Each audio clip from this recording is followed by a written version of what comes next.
Wes Moore is an entrepreneur and youth advocate who first came to attention about 5 years ago when he wrote a book titled The Other Wes Moore. It's the story of another young man with the same name from the same tough streets of Baltimore who ended up in a very different place from our guest. When he was in town recently to address the Springfield Public Forum, Wes Moore joined us to talk about his book and BridgeEDU, which he's founded to help young people be more successful in college. You know, I think one of the big things that I want to do is actually ask what we mean by public and personal responsibility. Because I think oftentimes the initial reaction is personal responsibility is just all about what is it that we do to impact our lives. And I want to broaden that out a little bit, because personal responsibility is that. Personal responsibility is also about, are we creating a societal environment for people to be able to thrive and succeed and dream and hope, and know those dreams and hopes are actually going to be supported. And so that's really one of the lessons that I think we try to get through with our work, with the writing, with the work we do with media, is just asking people to always challenge, am I doing what I'm supposed to be doing? Not just to impact my life, but then also how the impact on other people's lives then turns around and impacts our lives as well. You started it in 2014.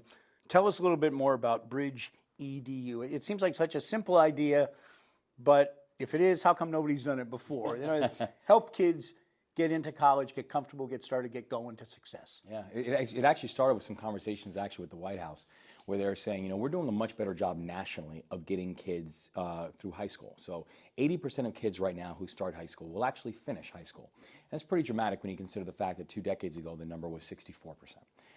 The challenge now has become higher ed, where not only haven't those numbers moved in terms of matriculation for students and persistence, actually they've started receding. And so we basically looked deeper into the numbers and figured out that in many ways we don't have so much a college completion crisis. In many ways we have a college freshman year crisis. We're losing them early. 34% of all kids that start college every year won't make it past their freshman year. And so we basically said with BridgeEDU, well, if the choke point seems to be the freshman year, then why can't we reinvent the freshman year? Why can't we completely alter the structure so where you're giving the student not just academic momentum that they're going to need, but also deal with the financial aid issues and also the social issues that can give them the other wraparounds that make it easier for them to persist and to persist on time. And so we've been overjoyed by seeing the response of the colleges, but also the response of the students who are now performing and doing what it is that we hope that they all can do. You first came to national prominence for a lot of us about 5 years ago with the book, The Other Wes Moore, One Name, Two Fates. And it is an amazing story of there but for the grace of God, I go this way or that way. 2 young men, Wes Moore, both named Wes Moore, your story and the other fellas. Totally different. And you know, as I'm honored to be sitting with you right now, and he is currently in year 14 of his life sentence. You know, around the same time I received a Rhodes Scholarship. The Baltimore Sun was writing this article about my life, and at the same time they're writing an article about 4 guys who robbed a jewelry store, and in this process of robbing a jewelry store, they ended up murdering an off-duty police officer. And the thing that really got me about his story wasn't how different we were. It was really how similar we were. And about that, the fact is, you know, the chilling truth is that his story could have been mine. And the tragedy is that my story could have been his. And what I really wanted to examine with this book is understand those differences, understand how thin that line is between our life and someone else's life, and how do we as a society both reconcile it, and how do we then address it. And that I've just been really inspired to see how the messages from the book, the conversations around the book have led to substantive action, which was the whole point and the whole goal the entire time. You make the point a number of times in the book, it's all about expectations.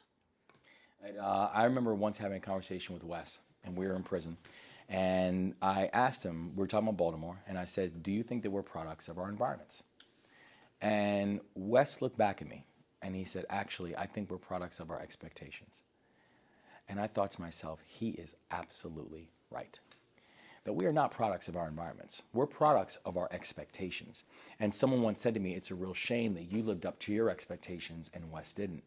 And I said, actually, I think the real shame is that we both lived up to our expectations.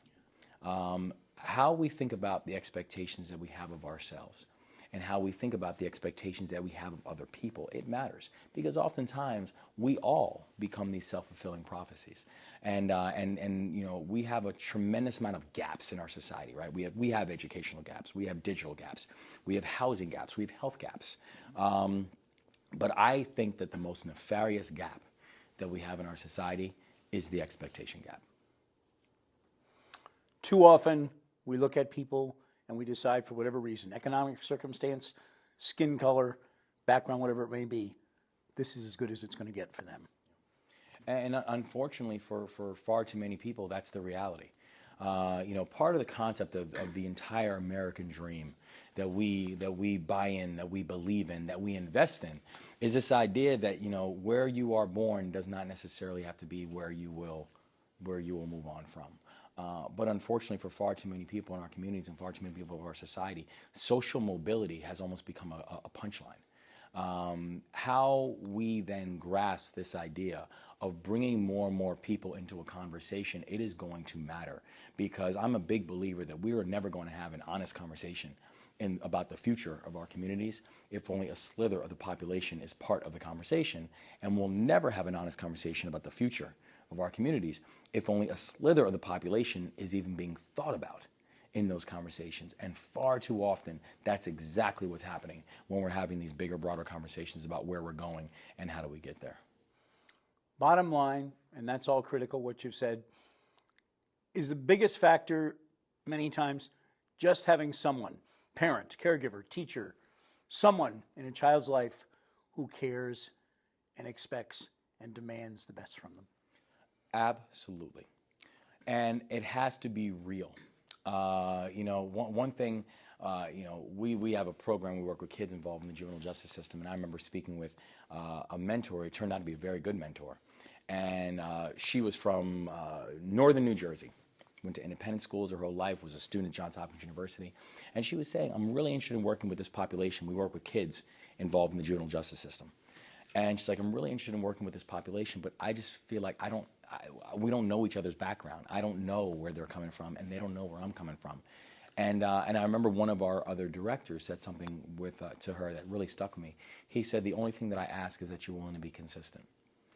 Because the one consistency that so many kids have in their life is inconsistency. It's people in and out of their lives all the time. Teachers, parents, probation officers, whoever it is.